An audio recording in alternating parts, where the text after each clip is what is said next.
Hey there, everyone. Welcome to another episode of the Earth Station One podcast. That's right, folks. We are back, and we've got a great one for you. We are going back into the Spider-Verse. That's right. The return of Sony Pictures' Miles Morales saga. I'm going to call it the Miles Morales saga because it is going to be a saga. It's going to be 3 of them, so it could be a trilogy, you could even say.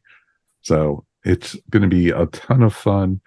And this one kept me on my seat the whole time we were watching it, and it's going to be a ton of fun to see if everyone else agreed with it, if we didn't, and it's going to be fun. And before we get started, we are going to spoil the hell out of this movie. So if you have not seen it, stop right now. Don't look.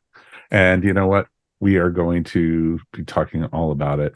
So, folks, everyone,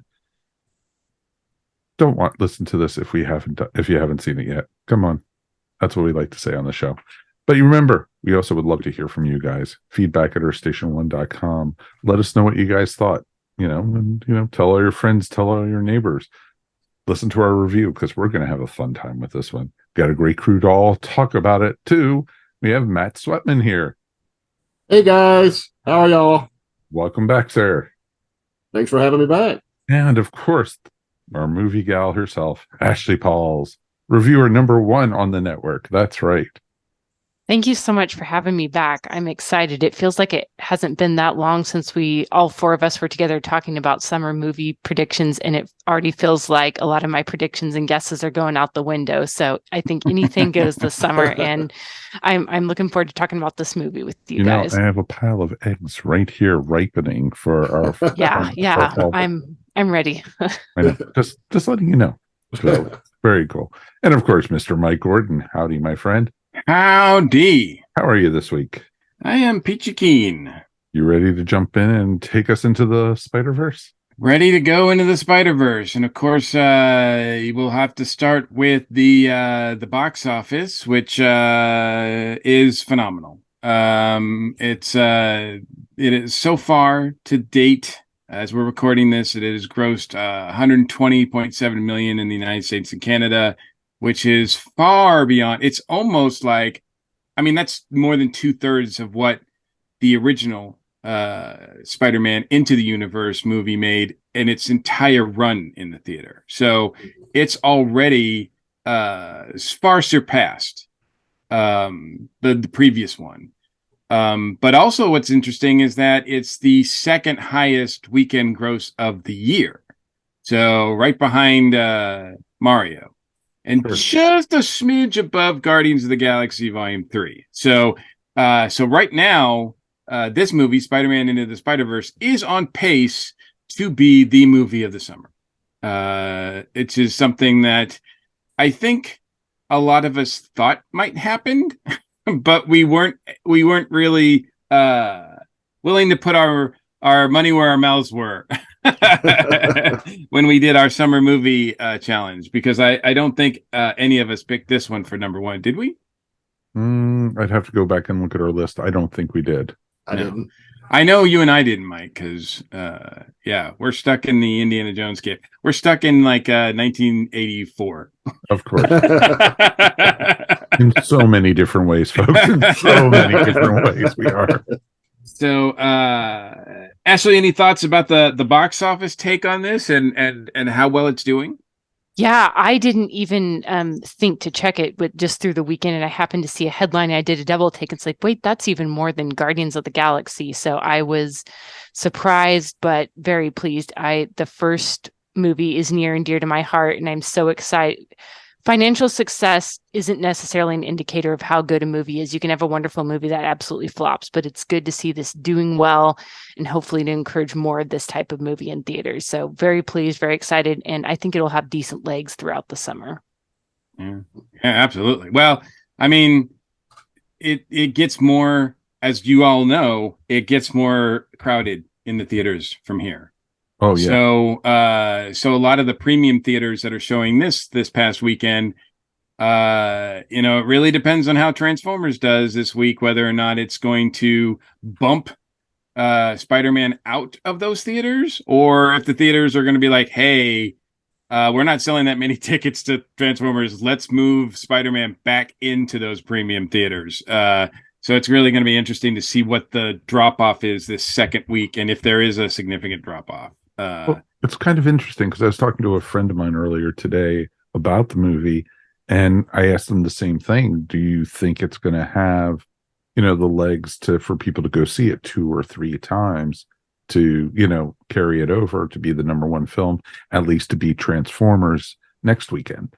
And he said totally, because there's so many Easter eggs and so many little cameos and stuff that if you blink, you're going to miss this. And we'll talk all about that in a little bit, but that's what's going to make people want to go back to the film and everything. Yeah, and that's a definite possibility. The other aspect of it is a lot of people discovered this movie on Netflix, and depending on what the schedule is going to be like when this is streaming available on Netflix, because Sony still has that deal with Netflix, so it's going to go there first. People might just wait and say, hey, I can stop it whenever I want and look at all the Easter eggs on a frame by frame basis. So, we're in a different market now. Things are different. So who knows how this is going to play out. But for all the movies this summer so far that have underperformed, this is a good sign that, hey, if it's a good movie and people are still excited about going to the movie theater, because so far I think almost everything else is underperformed. Guardians, Little Mermaid, Fast X, all underperformed. So this is an interesting marker going forward to see if things continue to underperform, or whether or not, and Spider-Man is an anomaly, or whether the box office is back. School's over, school's out, the box office is back. But I am eager to hear your personal thoughts. Actually, Matt, we're going to start with you. What were your thoughts going into this, and overall, what did you think when you left the theater? Well, they did a good job of not giving away too many of the big reveals. And of course, we knew there was going to be tons of Spider-Man. They did show that. Oh yeah. But how they factored in, and how I'll go ahead and I guess a big spoiler, which I don't really think is a spoiler because originally this was billed as part 1, but it seemed like they really wanted to back off of that and kind of hide the fact that it was not really going to complete the story. And certainly this is clearly half the story. But what I wanted to point out was it really allowed them to both have really dense, intense action scenes, but also well fleshed out family scenes. Both Miles and Gwen, we got really good scenes with their parents, and it's important to the plot too, very germane as it turns out. So I think that is where I'm amazed at how much they got in the 2 hours on this movie. Right. But you were satisfied coming out. Oh, yes, I was. Okay. Yeah. Before we go into any more detail, Ashley, what about you? What thoughts going in, coming out? Yeah, well, as I'm sure I've shared before, this was one of my most anticipated movies of the year for sure. Back in 2018, Into the Spider-Verse was actually my top movie of the year, beating out even Avengers Infinity War, which was a tough task to do, but I just fell absolutely in love with this movie. The animation was incredible. This Miles Morales is my favorite version of Spider-Man I've ever seen on screen. I just love this movie. One of my favorite superhero movies, one of my favorite movies, period. So that's a lot of hype to live up to. But overall, I really enjoyed the movie. Once again, the animation is just incredible. They take moments to bring you the over the top action and all the crazy multiverse stuff that we remember from the first one, but also, like you said, Matt, those family moments that add layers of character development and emotional depth to this movie. I would say that my initial impression is I think I like the first one just a little bit better, and it could simply be because I just love it so much that my hopes were really high. And that one I felt was maybe just a little more narrowly focused on Miles versus this one expands a little bit more into the Spider-Verse. So I could totally see, like, after a couple more rewatches, coming to like this one as much as the first one.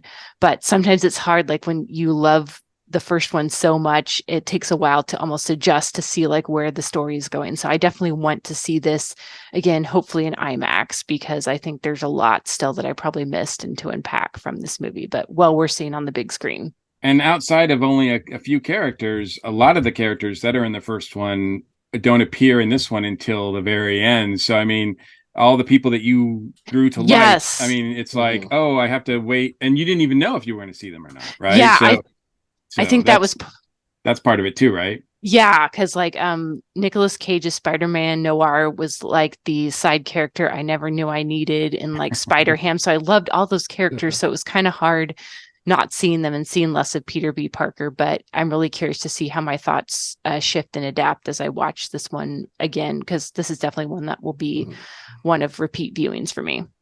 In the theater?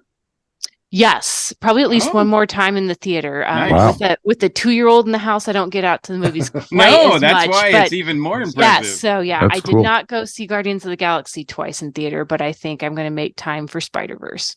Awesome. Mike, what about you? Going in, coming out? Going in, I had my hopes up. I really had my hopes set high, because being an animation, not an animation snob, but I studied animation in college. I have always been a historian of animation, and I loved what they did with the art styles in the first one. The first one was just truly amazing, and I thought, I hope they capture that. And from what the previews looked like, I did, and I loved the chemistry between Miles and Gwen. It was awesome in the first one. And right from the very beginning, you got, Gwen fighting the Vulture from another alternate universe. And that was just frippin' awesome. And you got introduced to Spider-Man 2099. And then you got then Spider-Woman on the motorcycle, which was really, really awesome. And I actually would have loved to have seen more of that Vulture. And I loved how it was almost like a paper mache type design for his art style. And it looked like it was drawn by someone like, Da Vinci. And they did that so perfectly. And I went in and I geeked out the whole movie. It was like every single Spider-Man, it was a completely different style. When they introduced Spider-Punk, and he looked hand-drawn, and you even had the squigglies around him and everything. And it was for an artist and an animation person, all the different styles. And then to tie into live action on top of it was just, it just got better and better as the movie went on. And I was just like, look at that. Judy was just like rolling her eyes the whole movie because she was just like, stop already, stop, and I was just like, it's like I've actually even stopped buying 4K movies and stuff like that because everything streams. This one is going to be one that I'm going to purchase because I want to go through frame by frame, literally, and spend 7 hours, 10 hours looking to find each and every one, because I loved it. I loved it when they were in the headquarters and they went, Spider-Man's on the loose, capture him. And everyone, they did the pointing again. Stop you. No, you stop. It's like, no, Miles Morales. And they were like, oh. And walking out of the movie theater, I was so happy to see to be continued because they kept on building and building and building. And where they ended it was perfect. It was a great, great stop. I'm glad they didn't have Miles escape from the Prowler at that point. And I love who's coming to help rescue Miles. That was just awesome. And I have to tell you, the character of the movie has to be Mayday Parker. She was so frippin' adorable and everything. This movie was just great. Yeah. Yeah. Yeah, I mean, same. Look, I didn't see a lot of previews. I try not to do that, so I didn't know a lot going in. Although from what I could tell, it was going to be more of the same. And I was like, yes, please. Yes, please. Yes, please. Because I like the first one a lot. Just keep the quality, keep the style, keep having fun with it, and you've got me. So that was a no-brainer. And sure enough, when I saw the movie, it was everything I wanted and more, much more. As we can get into more details, but everything I thought was amped up a little bit higher. The stakes and characters and different multiverses and different versions of Spider-Man and all that kind of stuff was just multiplied by like a zillion. and I loved it. I loved it. So I was fortunate enough that I got a heads up that it was part one before I saw the movie. That was the only thing I really knew going in, is that somebody had given me the heads up, or I'd read somewhere that it was a part one. Now, when I saw the movie, as it was building towards the end, quote unquote end, and then it faded to black, and that caption came on and said "to be continued." About 3 rows in front of me, I heard someone utter quite loudly, "You got to be effing kidding me!" Although he didn't say effing. I had a feeling he wouldn't. I know your neighborhood, so. And I'm like, and I kind of chuckled because, you know, it was kind of funny because he was invested, but I have seen a lot of backlash about them not advertising that this was a part one. Even people who have so far said, who I've gone so far as to say they really liked it, they loved it, but if they knew it was going to be a part one, they probably would have waited until part two came out because it was really frustrating to them. Now, I don't feel that way, although I do wonder if the guy who uttered that in the audience had just like the week before seen Fast X and the same thing happened, right? Like with Fast X, spoilers for Fast X, but the Fast X ends on a cliffhanger because there's going to be another one, maybe even 2 of those, depending on what happens. But I don't think they even know what's going on in that universe. But it's interesting because this movie was supposed to originally come out in April of, I think, 2022. So, I mean, we would have had to wait even longer for the second part. And so let's stick a pin in that. How do you feel about them not? I mean, I think that's what the studios were afraid of. And to your point, Matt, I think they were afraid. They backed off it because they thought that if they said part one, like Mission Impossible says part one this summer, that would get people not to be eager to see the movie. And it would, and so instead they kept it on the down low, and instead it made a lot of people angry. What do you think about that? And was that the case for you, or have you experienced anything like that? You know, this is the new norm. I mean, we had The Hobbit, which was 3 parts. We've had Dune. We've had the last book of the Harry Potter series. So I don't think this is that out of line as it may have been 10 years ago or 5 years ago. I like having a cliffhanger like we ended on this one and being able to talk about what's going to happen and what we've seen. So personally, I have 0 problems with it. Of course, I also remember it was originally billed as part one too. So I don't know that there's that much negative reaction. Certainly it's not hurting the box office. So I don't think there's going to be the backlash is going to significantly hurt this one. This movie's too good for it to hurt it too much.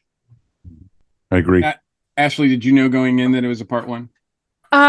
I knew there was probably going to be another one. I didn't realize it was going to be that much of a cliffhanger. So like as it fades to black, I was like, oh darn, but it wasn't because I was upset. It's just like, oh man, I love these characters and now I'm going to have to wait to see the story. But really, when you think about it, I mean, with Star Wars, like each of the episodes, they end with, you're not quite sure where they're going to go. Like with TV series, like I loved House of the Dragon. I'm going to have to wait for a long time to see how the story continues. So I think there's sometimes good to let anticipation build before you see the next part of the story. So I don't think it was anything that I was upset about, and more just like getting people hopefully excited to see the next chapter. Yeah. Yeah. And to your point, I mean, I am very much reminded of my experience seeing Empire Strikes Back. Yeah. When I saw Empire Strikes Back in the theater that first weekend, we had no idea it was going to end on a cliffhanger. When it was over, I think we all were just like, what? I mean, because that had not really been done before. And it's been done several times since then. But I do think, and Matt, to your point, I do think that a lot of the ones that you mentioned were advertised as part one. This specifically was not advertised as part one, and it's taken a lot of people by surprise. And I do think that, look, I mean, I think they'll get over it. Even the people that are kind of mad about it still like the movie. And the fact that they're mad means that they cared, right? That they got invested and it was ripped away from them.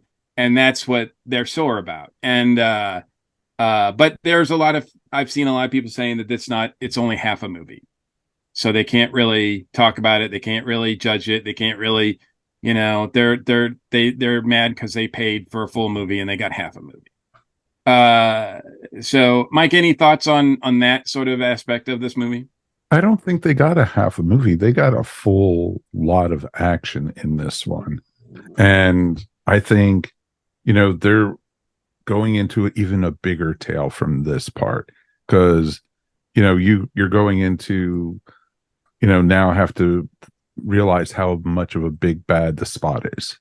And you also have the menace. Boy, I bet you never thought you'd say that out loud. No, I never did. I never thought I would ever, especially reading him in the comics, I never thought this would be so big and such. But, and then you also have the threat of Spider-Man 2099 also, so you have that coming to, all this is going to come in the head. And there's almost going to be a Spider-Man Civil War going on during this whole thing too, because you have those, in there for supporting Miles, and then you have those who are still going to follow Miguel and everything. So it'll be very interesting to see where they go with it. So yeah, absolutely. All right, so enough about that, because we it's the part one, and we're okay with it. Sounds like most of us are okay with that, at least here on this podcast. But so Ashley, I want to point this at you because I think the other guys here and myself are very, very, very, very, very, very familiar with Spider-Man from the comics and a lot of different incarnations of Spider-Man. I have heard that some people complain that they don't get a lot of the story points or the characters because they didn't read the comics. You need to read the comics in order to understand this character or to understand this thing or whatever. Did you feel that way at all? I did not actually. I felt like I didn't have any trouble following it. I mean, my first introduction to Spider-Man was the Tobey Maguire movies. Since then, I've seen Spider-Man played by Andrew Garfield, Tom Holland. So even if you're just a film fan, you're already kind of used to seeing different versions. And I think the first movie did a great job introducing these characters so that even if you weren't familiar with them from the comics, like Spider-Ham, oh, that's funny and quirky. Spider-Man Noir, that's pretty cool. And so I didn't have any trouble following it. I mean, like once they said it's the multiverse, like there's different versions of this character. So yeah, I didn't have any trouble at all following along. And I think the film does a good balance of like honoring people that are familiar with the comic, because as I was getting home and talking with my husband who is more familiar with the Spider-Man comics, he was like recognizing some of what I was saying. So I felt like people who are familiar with that can get it, but if you're a new fan who just like happens to like this movie, you'll be okay too. And I appreciate that they can strike that balance. Yeah, I kind of felt that way too, although I just wanted to hear from someone who, because I can't be objective about that. So, but I mean, it's like, well, in the first one, I mean, I was familiar with Spider-Man Noir from the comics. I was familiar with Peter Porker, but I don't think you needed to be, because it's just another version of Spider-Man. In fact, there are a lot of different versions of Spider-Man in this one. I mean, literally hundreds. I don't even know. I mean, I'll be interested. Somebody's going to count. Somebody's going to count, and I'm really curious to see what that number is going to be. So, but a lot of them from the comics and from cartoons, from whatever, some of them completely new. Some of them are completely new, and I think it just, I think it works and it doesn't work. Do you get the nuances? Maybe not, but I think it's still, they still are really good at reaching that balance. Matt, what do you think about that? What do you think that, I mean, I'm not sure exactly your personal history with Spider-Man comics, but I imagine that you're pretty knowledgeable when it comes to a lot of that stuff, and you recognized a lot of characters. Yeah. I've dabbled in and out of comics for 40 years, so I credited the original Spider-Verse movie for being my gateway to finally become more familiar with Miles, and I thought it was a great gateway there. And I think conversely, this can be a great gateway into the wider Spider-Verse, so to speak. People can pick up on context. People can pick up on. I do think you need to have seen the first Spider-Verse movie. I will say that. Oh, but yeah. Okay. But beyond that, I don't think you have to be that deeply versed in Spider-Man. Maybe just have an inkling of the ideas behind it, and I think there's enough to pick on and roll with it. So I know my wife Elaine, she's not specifically familiar with the Spider-Man comics, but she grabbed hold of the original Spider-Verse movie and she loves it too. I just can't wait to get her to the theater so she can see the second one with me. Nice. So you plan on seeing it again as well in the theater? Yeah, I'm trying to find an open captioning screening. Unfortunately, my local theater hasn't been too cooperating with that. And plus we got a convention this coming weekend, so we're going out of town. So it's going to be tough. I hope if for some reason we miss getting an open captioning screening, that it comes to home media somewhat timely so she can see it. Yeah. I'm not sure what the schedule is for that, but I'm sure it'll be on Netflix before the end of the year. Mike, I'm going to push the same thing to you, but I want to specifically ask what you thought of how they handled Miguel O'Hara and how they handled Ben Reilly, because those two characters are probably Very well not known. shown in the best of light in this movie. No, neither of them actually are either way. And it's kind of funny too, because it's interesting thinking about it, because those both characters, Scarlet Spider and also of course Spider-Man 2099, have had their own comics for years. Mm-hmm. And they were both very heroic, and both of them, Miguel, I read him. He was the first of the 2099s that I picked up. Me too. And I have that first issue. Yeah, I still do. I have the foil cover and everything. Yeah. Oh man, so 90s. Oh God, when we had it at my comic shop, it was like, and Ben Reilly 90s. is one of the Peter Parker clones, and he was almost supposed to be the Peter Parker. He was supposed to possibly be the real one. Yep. And so it was real interesting that they did that. No, I think Ben Reilly came out as a total moron in this one. and I didn't, that's like one of the down points. And Spider-Man 2099 came across as a total jerk. nothing likable Mhm. about him. And he's a great character in the comics. He is a really, really great character. So I think they have a lot of redemption building they have to do in the next one with them.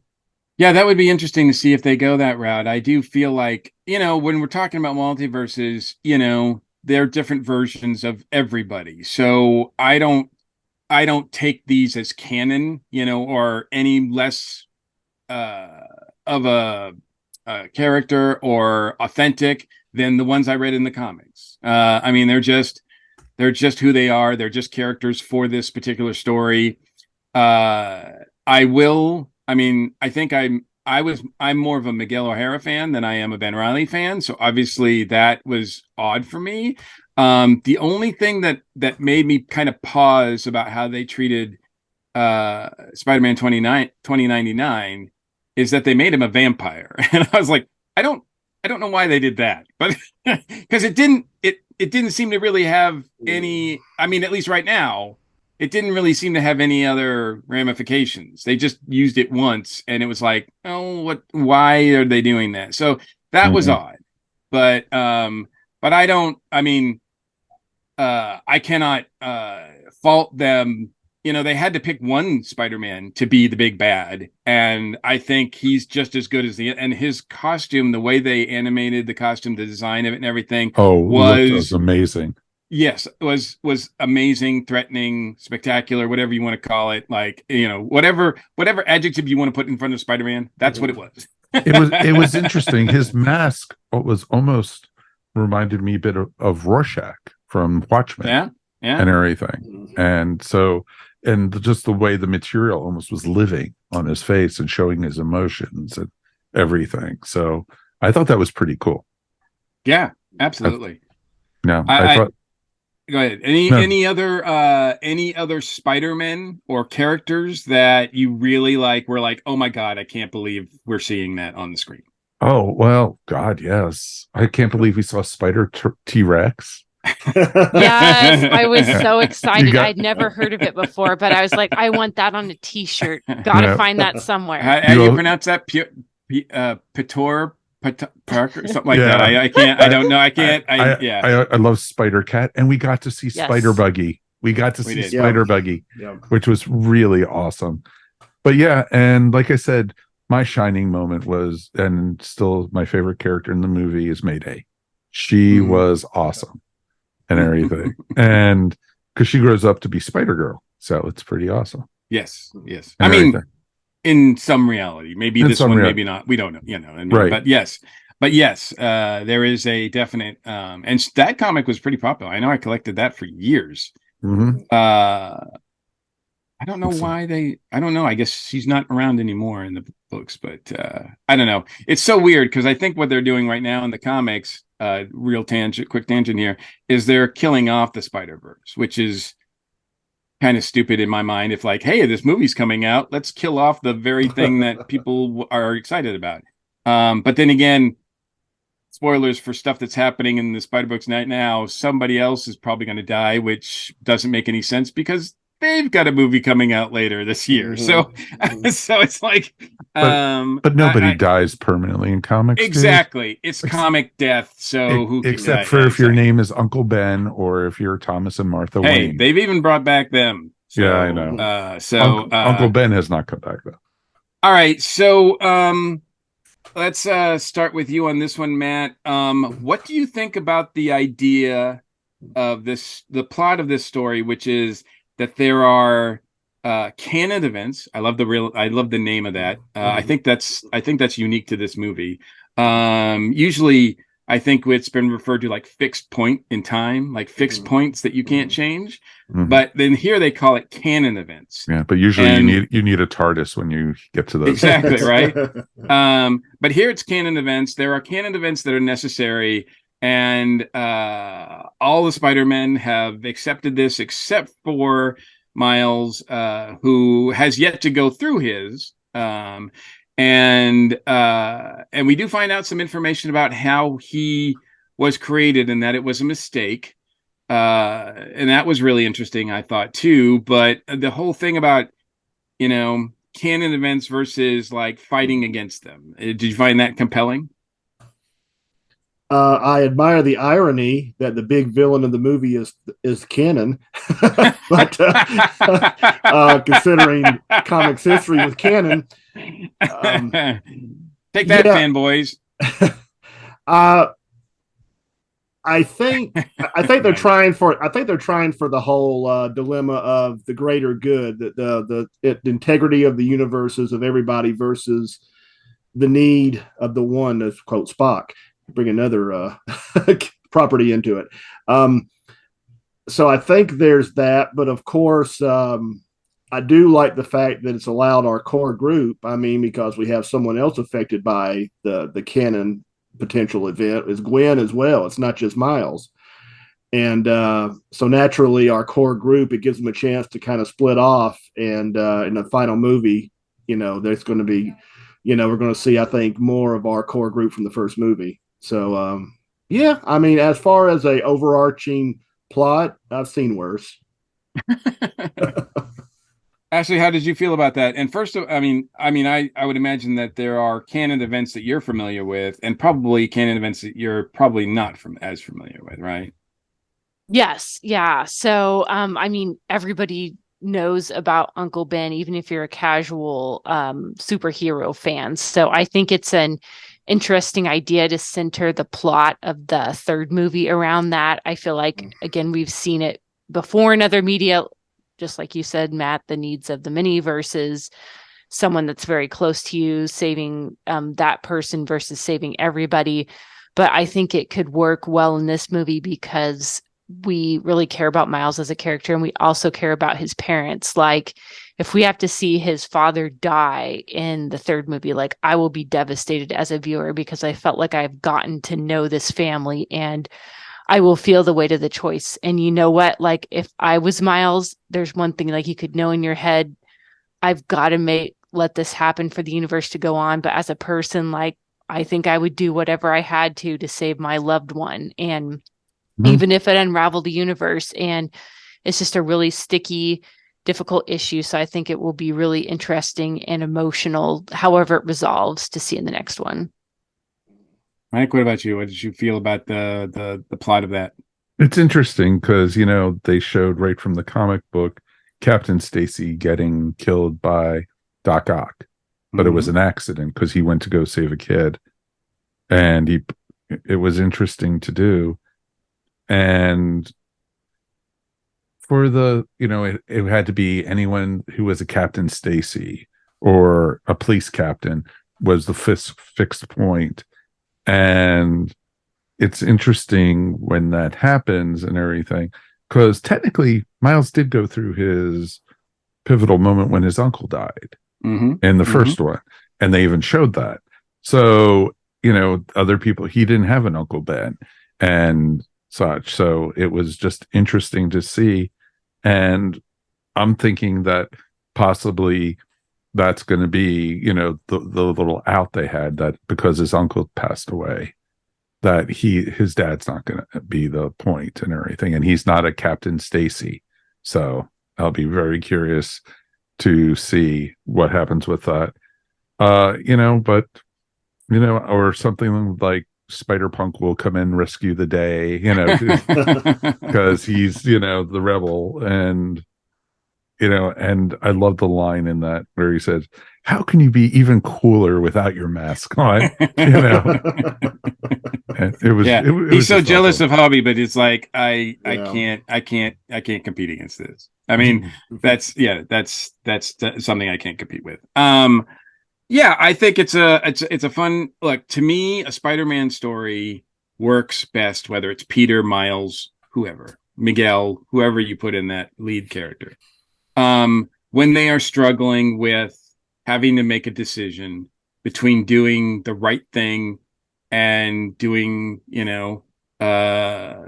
maybe something else that is going to involve the greater good. I mean, we see it play out. Most of the best Spider-Man stories, comics, whatever, do this. That's one of my things that I like so much about No Way Home is that was the first time the MCU Spider-Man, I think, had to make that decision or had to put up with had to face that kind of reality. And they've given, Miles enough leeway here because he was an accident, because so maybe the rules don't apply to him, or he's quote unquote special, so maybe he's the key to making sure that this doesn't happen. I like the fact that he's the reminder that Spider-Man doesn't just give up and say, this is how the things are. I need to change these if I can change them. Why can't we do both? Why can't we save my dad and keep the universe from falling apart? Like he's the one that's asking those questions. I love that about him. And that's to me what the key of all of that is. I do kind of wonder though, they make a big deal about, of course, Uncle Ben, and of course Captain Stacy.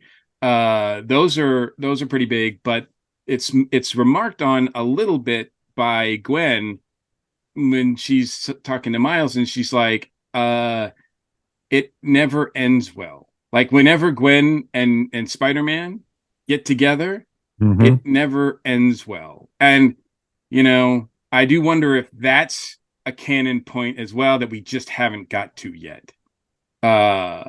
Because we only see one Gwen. There's only one Spider-Gwen, and how that's going to play out, I don't know. But I'm curious. I like the idea. I think it's really innovative. I think it's really fun. It makes this multiverse story like actually have some weight to it. It's not just, hey, we're just in the multiverse just to be in the multiverse, so I really do appreciate that. Ashley, what is something else about the movie that that resonated with you?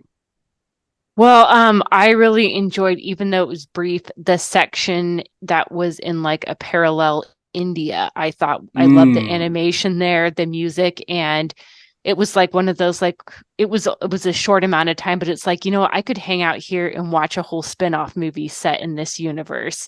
So I really enjoyed that section of it, and just getting to see little peeks at the other Spider-Man universes. And even though I wasn't familiar with the Spot from the comics, like I thought it was great that he started as basically a joke, like this guy is a pretty sad excuse for a villain, but then he like levels up, like, oh man, he's actually a real threat. So I liked how they kind of turned it around. They started with somebody humorous, and then he's like a full-on supervillain at the end. Yeah, very interesting, because yes, the Spot in the comics is kind of he's not even a villain of the week. He's a joke used mostly to comedic effect. Maybe there's a story out there that treats him a little bit more seriously, but I'm not familiar with it as yet. And I have decided now that after watching this movie, that Jason Schwartzman, who does the voice of the Spot, is now the oh man, it just flew out of my head. Oh man, the Steve Buscemi of current times, because I kept thinking that was Steve Buscemi's voice. And he sort of acted like Steve Buscemi, but it wasn't. And so when I found out it was Jason Schwartzman, I'm kind of like, oh yeah, he is kind of like this generation's Steve Buscemi. Kind of, sort of, yeah. Mike, what's something else about the movie that resonated with you? It was interesting because the Spot, in the comics, always reminded me similar to something like an ambush bug type character, and they, even in this, when he was trying to get the money out of the ATM and everything, it was just like, yep, that's what they're going for. But that took a dark turn real quick, and I really enjoyed that. I also like what Ashley said. I loved when they went to the alternate India, and it was amazing to see the Manhattan, but as a Indian city, and how crowded it was, and how overpopulated, and how built up it went and everything. And I love Miles's reaction. Says, oh yeah, I've only been Spider-Man for 6 months. And he's like, what? And you've got one of those watches? Because he didn't know at the time what was going on. And it was just it was great. And I enjoyed all the characters. And there was, all other than really Scarlet Spider, there wasn't any of the adaptations of Spider-Man. You even got to see Peter Parker with the bag over his head, wearing the Fantastic Four uniform and everything. And I think almost all the animated Spider-Man appear. Oh, that was so awesome when you saw swinging towards him the Spider-Man from the 60s cartoon, and then he stopped. I got him. I know. I didn't got it. And the Spider-Man Unlimited Spider-Man, and I mean, they just have so much fun with this. I think the cowboy and the horse were new. The only thing I missed seeing, I don't know, and I might have missed it, so I'm fully admitting it. I did not see Spidey from the Electric Company. So, maybe that's coming. They got to save something for the third one, right? Exactly. So, but yeah, and it was a ton of fun, and the characterizations were awesome, and I loved it. I loved it when each one made their appearance and it says, all right, here, the story. So here, and they kept pulled that from the first one, but they didn't go in. God, it would have been a 14-hour movie if they did it for almost every single one of them. And so, but it was cool. And it was a lot of fun. Matt, what about you? What's something else that resonated with you on the movie? I like the fact that they took the innovative animation style and they took it to a whole nother level. Like when Gwen's universe had a completely different art style than Miles's universe. And of course, we saw glimpses of multiple other ones.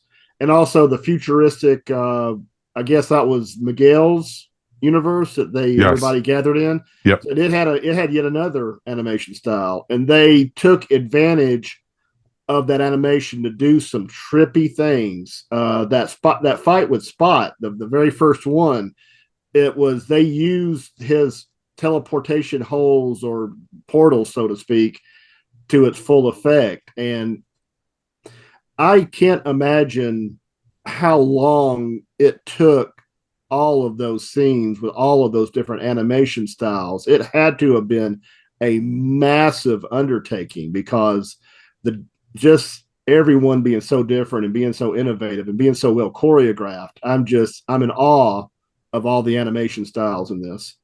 And all the research they had to do on different animation styles for it. And the fact that it's so seamless. I mean, obviously there's there's glitches and there's jumps and all that kind of stuff. But I mean, throughout most of the movie, you have characters talking to one another, sharing the same screen, and they are completely different animation styles. And so you have like any group shots where everybody's a different animation style, and yet it works. It really works. I mean, that's something that you wouldn't think would work. I mean, it's breaking all the rules of animation, right? It's not, you have to make sure that everything is styled the same way and consistent, et cetera, et cetera. And this is just throwing all that out the window and using everything that it can. Nothing, I feel like nothing is out of bounds for this crew to do as far as bringing something to life. No, I think they can get away, especially now that they've incorporated live action even into it. Yeah, that was seamless too. It didn't even feel like that was I mean, that was a nice. That was a nice touch, putting the Prowler from the MCU in there. Exactly, and it being Donald Glover, it was awesome. Yeah. So I mean, they feel this has allowed a lot of people now to speculate that Miles is just on his way to the MCU at some point. That would be pretty cool, I think. But there's a lot of things with Spider-Man, Sony, Marvel, Disney trying to get all that stuff together. Who knows? There was a Venom. I haven't seen the Venom movies, but I understand that there was a Venom shout out in the movie too. So there was a couple different Venom shout outs in this one. Just for the movie though, the one for where they had the woman at the convenience store where Spot comes in and kind of invades her reality. Oh no, I was even talking when they were showing a couple of the fixed points and they were showing, different points, and they showed Venom. They also showed the Peter being taken over by the Symbolite, and but then they also showed Eddie Brock, and they also showed a couple different things in there. So, Venom had a presence in this. So, yeah, it would be interesting to see if that's something that they toy around with in the second half. Because look, we've got it. It's so compelling. You get so caught up in the storyline with the Spot that it seamlessly moves away from that for a while, and it's Miles versus the League of Spider-Man, whatever they called themselves, the Spider Society or whatever. And then, as you pointed out, Mike, Miguel becomes like the big bad. And so, okay, going into the next movie, you're like, okay, we've still got Spot on the table. The last 15 minutes reminded us of that. So Spot's still on the table. Obviously, Miguel and fighting Canon events is still a thing. And just to throw a wrench into everything, we've got a alternative or a variant, if you will, Miles as the Prowler, who looks very, very... The Prowler is another character that was in the comics. He was pretty much a villain of the week. He was not like seriously a threat. So it is interesting how these movies have upped the game of many, many Spider-Man. They don't use the traditional rogues that you normally associate with Spider-Man. They use ones and they bring them up to more powerful levels, so that now Prowler is a character that everybody knows from Spider-Man, which is something that I never thought would happen, because I never thought, oh, I want to see him on the big screen. The Prowler always was a cool costume anyway. So it was kind of cool, because I remember when he first appeared and they had a whole storyline, and he did become a hero for a bit. Yeah. So, and I think it's his daughter now. I think something like that. I don't know. I haven't read a Spider-Man book in a while, so I'm not up to date with current continuity on that. But this is maybe kind of interested to read more Spider-Man, and so that's a good thing. So, all right. So one little thing. Did you notice who was voicing J. Jonah Jameson in this movie? He is also a fixed point, apparently, because he is voicing him in every single movie, like every single iteration of Spider-Man. There is I'm blanking on the name. Help me out. Come on. Dum dum dum dum. J.K. Simmons. J.K. Simmons, thank you. Yeah. J.K. Simmons is the constant voice of and it's perfect. But I don't change it. Don't change it. That is awesome that's the case. I mean, he is the best. He was even Lego JJ at the same time. He was. I thought it was funny that the people who I think brought us Lego Batman now brought us Lego Spider-Man. So that is kind of appropriate. At least some of the creative team on that. So, all right. So we know we have to wait until next year to see Beyond. Is it Beyond the Spider-Verse? Beyond the Spider-Verse comes out in March of 2024. Yeah. So Beyond the Spider-Verse, yes, March 29th. And there are various spin-offs and et cetera, mentioned. It's, who knows. But Ashley, what do we want to see from the third part of this trilogy? Yeah, I'm basically kind of just open to being surprised, because this movie went in some directions that I didn't expect. So I hope to see kind of more of the things we loved about the first two, but also some things that are new and surprising. And I also hope that it will have an emotionally satisfying core, just like these two. Whatever happens, that there are some moments about Miles reflecting on his family and friendships, and just bringing in some of those themes as well in the midst of the over-the-top action, which I'm sure we're going to be seeing. Yeah, absolutely. I mean, they spend so much time with the family connections on many characters that I can't see them dismissing that in the third part. I mean, they're building to all of that. So, Matt, what about you? What anything specific you want to see from Beyond the Spider-Verse? I hope we get a little bit of a redemption from Miguel. It got kind of dark, especially as it went on. It seemed like they were making him seem bigger and bigger, and and Miles being particularly scrawny, it really looked like, you think of how Venom was always drawn very big and very imposing.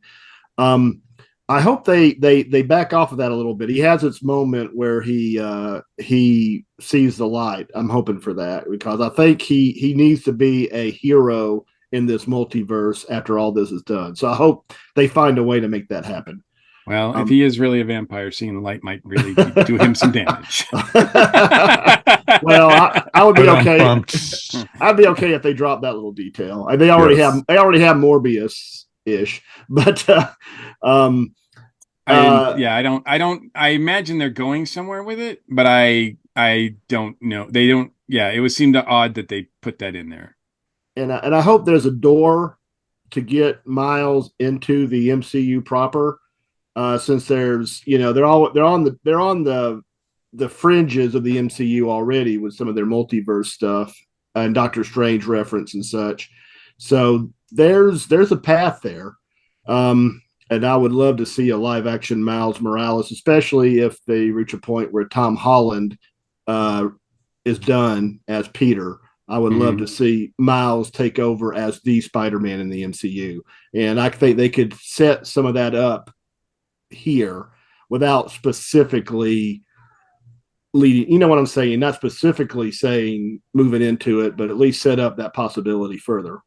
Yeah they've certainly opened the door, and Sony has proved that Miles is bankable, so it doesn't have to be Peter. People are willing to fly to the movie theater and spend their money on Miles Morales. Mike, what do you want to see in the third one? Oh, the third one, I agree with what everyone has said. I definitely think Miguel needs to see the light and come around, because they're not going to kill off Spider-Man 2099, or, have him go to jail or Spider Jail, because the idea of a coven of Spider-Man is a great idea and everything. I think he'll come around to accepting, that it was fate that made Miles Spider-Man, because he has different powers than all the other Spider-Men too, if you think about it. So I think he'll end up accepting him, and then everyone will team up to take out the Spot. I think that's my prediction for it. And I think he is going to reveal his identity to his parents, and I definitely think he has such a great relationship with them. I think they'll accept it. They might, be like, "What?" Or the dad is like, "I knew," type thing. That was such a swerve when he reveals himself to his mom, and then we find out it's not really his Earth. I mean, that was really well done. Because I kept wondering, I'm like, why isn't he revealing it to both of them at the same time? But of course, they couldn't do that, because that would have revealed what happened, that it was a different Earth already. So, but the way they did it was brilliant. Yes. It worked so well. And then, Gwen getting outside his room and entering his room at the same time, and it being empty, and the reason for that, it wasn't just to do it to shock. I mean, there was a reason for that, because his blood is of two different realities. So I thought that was really well done. I thought it was great. I thought it was very well done, and I liked the conversation she had with his real parents. Yes. Anything. Absolutely. That was awesome. I like this creative team. I trust this creative team. I don't trust a lot of things that Sony's doing with the Spider-Man universe, but I do trust these people who are in charge of these animated movies. So kind of like what Ashley said, whatever they have in mind, I'm along for the ride. The only thing I would ask for is they don't have to spend a lot of time with it. But the only thing I would ask for is I'd like to really find out a little bit more about Jessica Drew. She seems like such a cool character, but it was confusing to me whether or not like she was pregnant with Miguel's baby, or if they were a couple, or where that was going with that. Like I didn't really know where that they didn't really tell us anything about her. So, and she seemed like she was like the next one in line as far as that society goes. So, and she could tip the balance. Like if she decides that Miguel's out of line, then all of a sudden Miguel's probably on his own, right? Like it just seemed like she's an integral key to the story playing out. And I hope when that does happen, we find out a little bit more about her, because she's really different from the Jessica Drew that's in the comics. Oh, big time. Very much so. Yeah. But the pregnancy, I thought, was a callback to that Yes. comic cover they had very Yes. recently. And I think that was a deliberate callback. Yeah. She, Jessica Drew did get pregnant in the comics, but visually, she looks more like, what's her name? Misty Rain? Misty Knight. Misty Knight, thank you, from the comics. She certainly has that cool, like, blaxploitation vibe going with her. So I like that a lot. So anyway, that's the only complaint. I mean, it's not even a complaint. That's the only request I have, just a little bit more information about her. But man, these 2.5 hour movies, you're killing me, especially when there's 25 minutes of ads, trailers to begin with. You're asking people to sit in the theater for 3 hours every week that the movie comes out, and different movie comes out, and it's like, guys, I mean, our bladders are just not meant for that kind of thing. So I would request that this movie or the next one and some movies going forward just be mindful of that, and be a little, either show less theaters, or make your movies 2 hours. Come on. I mean, I don't know. There's not anything in that's one movie that I would cut, though. So I can't complain about that. But well, those are our thoughts initially. Anyway, I'm sure that Across the Spider-Verse is a movie that we'll be talking about either on the podcast or off the podcast for quite some time, at least certainly until the next one comes out. And we will be there the first weekend that Beyond the Spider-Verse comes out for sure. So stay tuned for that. But in the meantime, stay tuned, and we will be right back with we're going to close the show, I think. Yeah, we are. Except for the fine folks at YouTube. Thank you, folks, for paying attention to us. YouTube folks, thank you for hanging with us. Thank you for being here and listening to us talk all about Spider-Verse. And we didn't even scratch the surface, folks. So I'm going to bring up another topic that Mike actually didn't. What was your most surprising moment in the film, actually? Like, what one, like, you just went, wow, this was just amazing. It could have been something as simple as when Miles was got into the headquarters and saw all the hundreds and thousands of Spider-Man and everything. It could have been something as simple as that. Could have been the fight between the Spot and Miles through the city. And, even, when his parents were waiting for him to talk about him getting into college and everything, and what he had planned for his future. So, what we'll do it. Ashley, I'm going to start with you on this one. Yeah, it was interesting him getting to see the version of his Uncle Aaron again, and just like the emotions that came up through that, even though this is a different universe, just kind of seeing him go through that again was interesting. Here's a question I want to throw out to you guys with that. Do you happen to think that maybe in this universe, since the father was a cop and everything, and he sacrificed himself, he died in the line of duty, do you happen to maybe think that maybe Miles and his uncle are good guys? Or are they bad? Is the Prowler a bad guy in this? They look pretty bad. And I think that's going to be the, that's going to, like, if they're good, then I mean, it just comes back and there's no drama, right? It's only dramatic if they're bad. And they're really, really bad. Right. Because this is a world that has no Spider-Man, because the spider, the radioactive spider that was supposed to bite somebody, was taken from this earth and this reality, and they do not have anybody like that. So it's a pretty bleak place. Very much so. That's going to be interesting to see how that's covered. But yeah, that was interesting to see. And I like I said, I didn't I didn't expect that, because that was the biggest surprise for me, was that Miles got sent to the wrong reality. Because you got the feeling that Miles was just about to break out of the chains and the jump rope they had him in, because he was starting to spark up and everything. So it would be very interesting to see. So, but yeah, what about you, Matt? Well, the way that the spot battle was always felt like, this is the setup, this is the warm up, this is the undercard on the wrestling match. This is nice. Is well done, well said. This is just setting up him. But when you realize that the key to the multiverse was the spot was going to have access to the multiverse. And yeah, he seemed like a joke villain. So yeah, that was a good surprise. I'm kind of glad they thought outside the box on that a little bit. So that was a pleasant surprise from my point of view.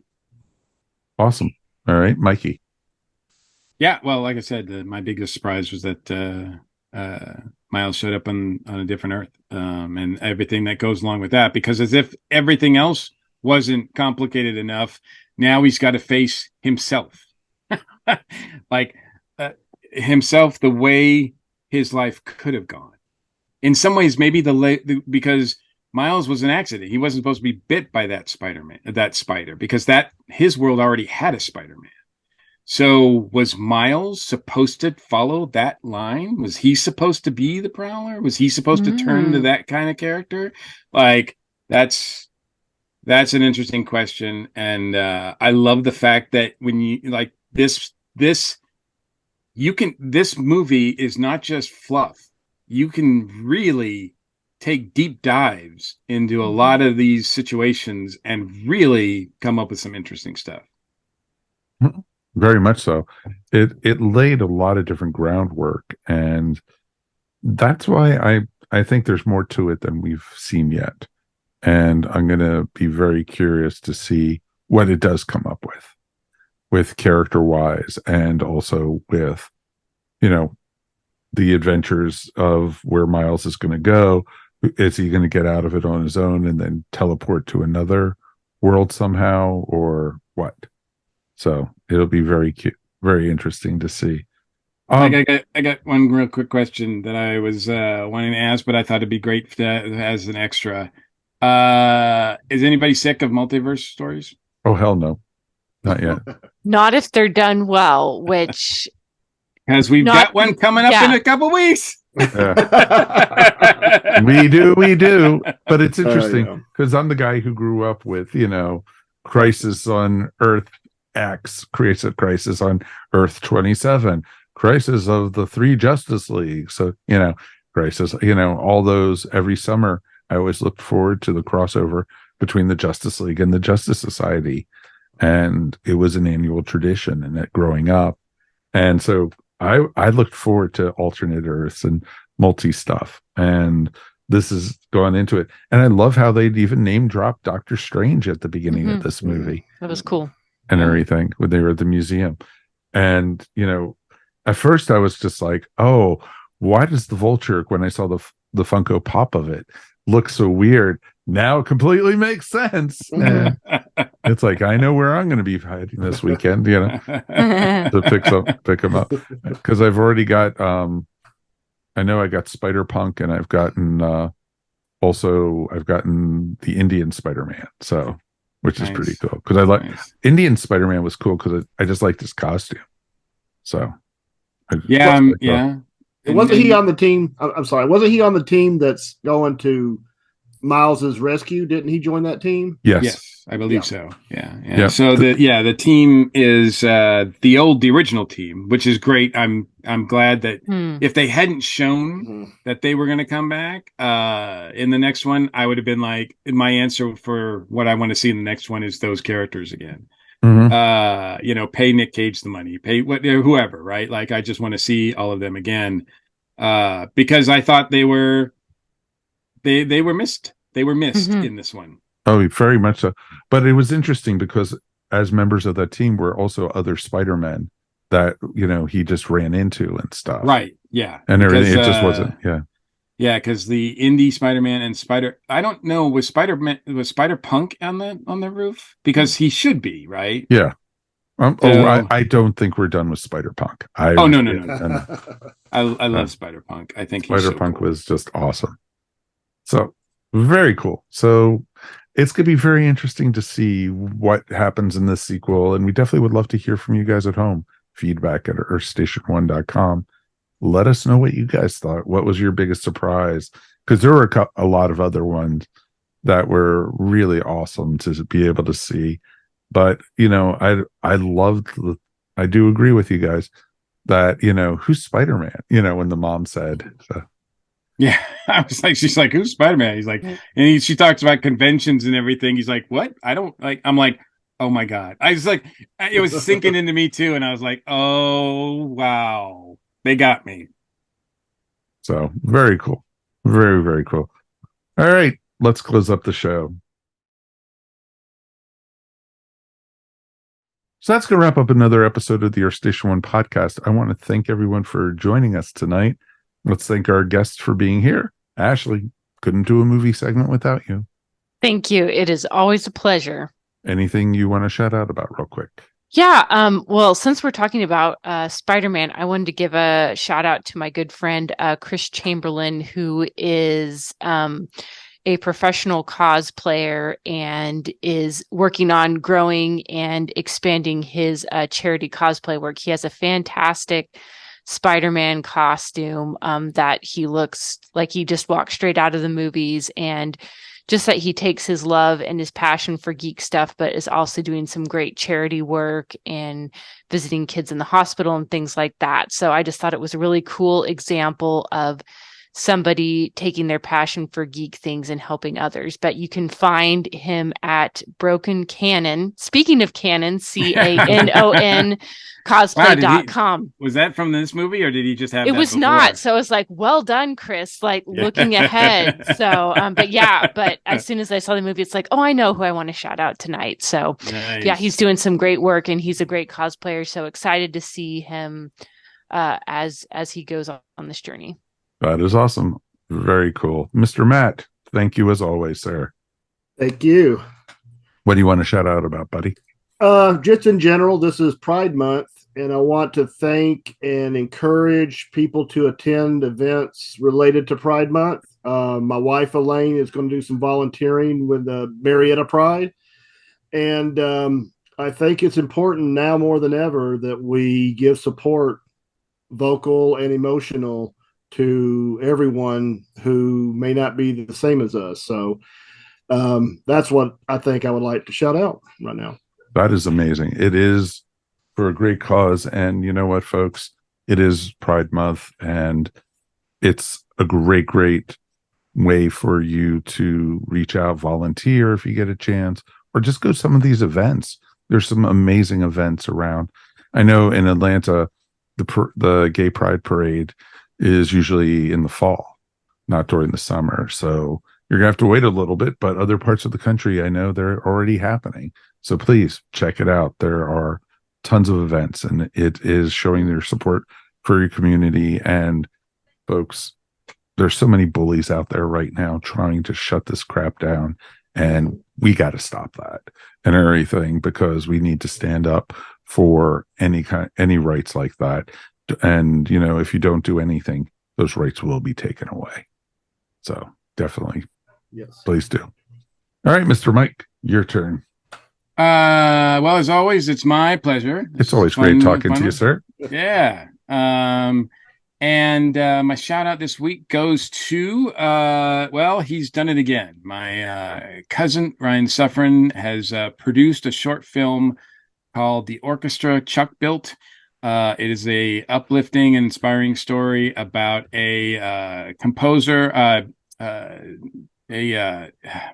composer, I guess, an orchestra leader named Chuck Dickerson III, and he has students that are of all diversities in his orchestra, and this is like I said, an inspiring piece about him, a short film. It premiered at the Mountain Film Film Festival in Telluride, I think that is. And it got the Audience Award for Best Short Film. So yeah, he's just collecting stuff. And man, pretty soon his mantle's going to bust because it's already pretty heavy from having that Grammy on it. No, it's good to see that he's still doing worthwhile movies about worthwhile people and getting awarded for that. And it's thrilling audiences, so that's great. That's awesome, dude. That is awesome. What very well deserved too. And you know what? You could say you knew him when, which is really cool. I remember. I've known him his whole life. See? Exactly. I have held him as a baby. All right. Quick shout out real quick is going to, if you guys are in the Huntsville, Alabama area, Earth Station Who, another podcast that we are part of, is going to be just in a couple days as of when this is released, will be the last Concaster Burris.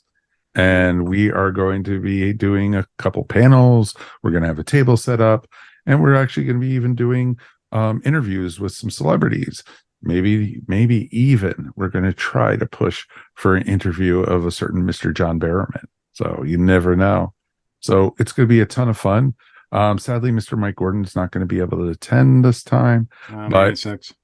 But we are going to be going. So it'll be myself and Mary, and we'll also have Kirby with us from the 20 Megabyte Time Lord podcast. And we will also have Matthew on the show. So it'll be great to talk to a lot of friends. We'll probably see Kelly Yates when we're there. And it's just going to be fun to be able to go back to Huntsville. It's been a couple years. So it's going to be a nice time. So check it out. One since the pandemic, right? Correct. Yeah. That is correct. And they actually canceled the one before the pandemic for personal reasons. So it's been, I think, since 2018 that we haven't been. Wow. So it might even be 17. So I'm not 100% sure. But it's going to be a ton of fun. So definitely check us out. You can find it at concasterburris.com and definitely say howdy. We'll have some ESW swag for you guys also. So it'll be very cool. Have it right here. We have Earth Station Who little stickers. So very cool. So you'll be able to stick them right on your forehead. It's going to be awesome. So it's going to be a great, great time. So as always, it's great to talk to everybody. And you know what? Thanks for listening to the Earth Station 1 podcast. Always remember, we couldn't do this without you. If you want to support the podcast, check out our Tee-Public store and get some really cool ESO Network swag. Also, remember, if you want to support our network, we actually have a really amazing Patreon where you get, these shows a couple days before they go out to the general public. And for as little as $1 a month, you can help support us here at the Earth Station 1 podcast. And we want to thank a couple of our patrons right now for being with us. We're going to thank Brian S., Tony Bowers, Elizabeth Raber, Barbara Ogle, Michael Thompson, Steve Fowler, and Susan Neese. Thank you guys so much for being a patron. And you know what? Like we say, we couldn't do this without you guys. All you have to do is go to patreon.com/ESO Network. We also do want to hear from you guys. So please write us anytime at feedback@earthstation1.com. Remember, you could also find Earth Station 1 wherever fine podcasts are found. And now Earth Station 1, of course, is on video format on YouTube. Please subscribe and tell all your friends about us, and like and subscribe and ring the bell. That's why you know when we come out with new stuff. On behalf of myself, Mike Faber, of course, Mr. Mike Gordon, Ms. Ashley Pauls, and of course, Mr. Matt Sweatman. Thank you all for listening. We'll see you here next time on the Earth Station 1 podcast. Stay safe, hug your loved ones, go see Spider-Man again, and peace. We are done. Ta-da! I'm gonna point like I'm doing the Spider-Man thing. I'm pointing to you guys. You're pointing to I don't know. What? What?